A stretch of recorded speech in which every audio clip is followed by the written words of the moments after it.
Let's make this trendy cowl neck blouse in some minutes. Firstly, I'll be using this fabric. What you need to get first is the depth of the cowl neck as you want it. So I wouldn't be wanting my own to go really deep down, but I'll be using 34. Yeah, I'll be using 34. Do you understand? As you can see, I measured using, you can measure your model or the just as I did to get the depth of what you want.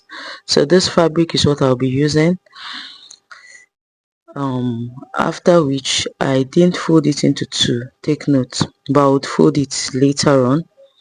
I'm trying to get the width, the total width of what I want for the chest point, and then the down part I'll be using the hip measurement. So I folded it into two here. Then remember I got 34. I think I added extra. Yes, I'll be now adding extra to that 34. I want it to come down a little more than that 34. You can take your own as deep as you want it and the length as long as you want it, but for my own length I'll be using 26. That's what I'll be using. Then I'll add the folding allowance both up and down. You understand? The up part I will fold, the down part I will fold. If you are weaving, you fold once. If you are not weaving, then you fold double 2 times. So at the top part I added 1 inch for folding, at the down part I added 1 inch for folding. Do you understand it? Now note that my fabric here, I folded it into two. This is for the front part, take note. So for the down part here, I'll be using the hip measurement of the person I am making this dress for. So use the hip measurement for the down part, because the hip point, round circumference of the hip and then the chest point is not the same. So I'll proceed to mark what I'll be using for the chest point. That's the cowl neck depth, and then here is the hip part, the hip measurement, the round circumference of the hip.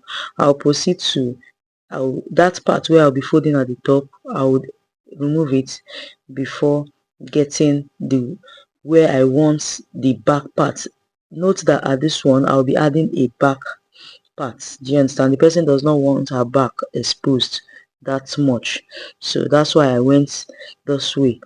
So this part I curved a little is where the waist will attach to. That's the back parts. I hope you understand.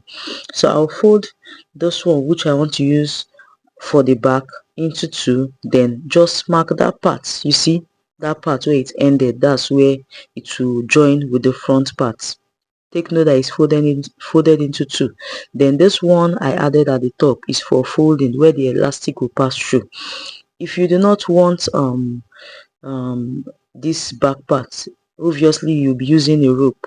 So when you get the part where you want the rope to be attached, then you attach your rope at both edge and tie at the back. But me, I will be adding a back part. That's why I did this. Do you understand? So this is where the elastic will pass through. I'll weave and fold, or if I'm not weaving, then I'll fold twice for the elastic to pass. So after that, see, I'm trying to make sure everything is correct. So I hope you understand. Yes, that's where it will be shaped with the front parts. So for the front, I'll proceed to fold that up part, that's the cowl neck depth, then the down part also, the down part of the top. So I'll go to my sewing machine. I'll pipe that armhole side that looks like an armhole. I'll pipe it up. That's where, when I pipe it, the rope will be remaining. Do you understand? The rope remaining, that's what I'll use as the tying for the neck part. Do you understand? So I'll just proceed, fold all parts.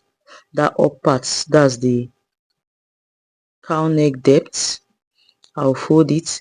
I'll fold the down parts. Then I'll attach that piping by the armhole. Let me use the armhole part. But that rope I'll be using for the piping will remain. I'll have excess, because that excess will be where the part I'll be using to tie. Do you understand? This is it, and your top is ready. very easy to make. See you next time. Bye.